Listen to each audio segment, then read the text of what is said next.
addition to the recession, our public hospital, Jackson Health System, seems to be also in the bullseye of some special interest folks who haven't declared themselves yet, to actually rip Jackson apart and privatize it. It's depressing, it's frustrating, it's discouraging, and we have a lot of people jumping ship because of it, and we're losing a lot of excellent professionals who are very good in their field.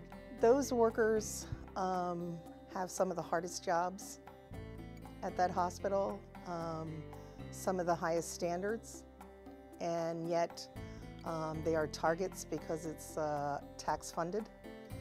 And you know, people don't like to pay taxes, but they get a good return from the public hospitals. The thing is this, the hospital, Jackson Memorial Hospital is needed. It has to be there. It has to have, the people have to have somewhere to go that they can afford. If they don't have the money, that's the hospital to take care of us. Most of people doesn't have insurance. Where do they go? They go to Jackson. Jackson never refused them. Even they're gonna make them stay for 2 years, but they help them. So when you're gonna cut everything, what you send those people, those minority people, what they're gonna do?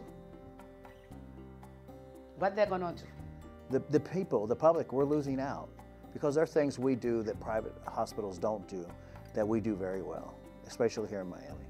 This hospital's been around for 92 years, serving the public.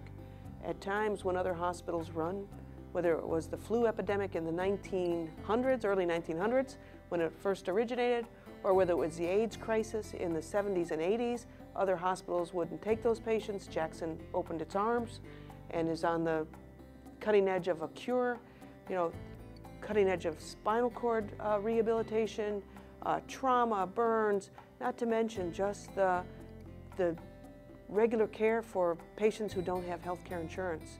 Also takes care of the high-end specialty areas that require a lot of research dollars to even figure out how to deliver that type of care.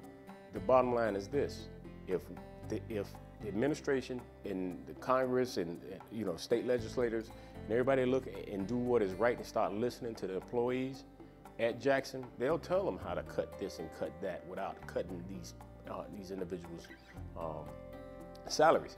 And then when you start with cutting salaries from public employees, then they move into the private sector. And that's where your talent goes. When your best talent moves to the private sector, then what do you have? You have substandard care at an exorbitant rate. A lot of these hospitals, if they cut catastrophically Medicaid, you're not going to have that many hospitals to choose from anymore because they're going to close. Certainly our risk of Jackson disappearing is a very serious risk and a very serious problem that we intend on fighting and winning. And we have a Save Jackson campaign, a SaveJackson.com website. We are encouraging the community to stand with us arm in arm to make sure that our electeds don't, for political reasons, give away our public hospital. So, yes, I stand behind them 110%. Well, it just seems like this society is so fast-paced, people don't have time for anything, but they need to take time because later on they're going to say, hey, we sure wish we did that, and it'll be too late. This is a fight not only in Dade County, you know, in our state, in our country, the 99% speaking up. You know, this is a fight that working people and people, you know, who need services fight. The special interest, you know, I would say the greedy special interest, you know, on where the dollars go, what's the priorities in this country.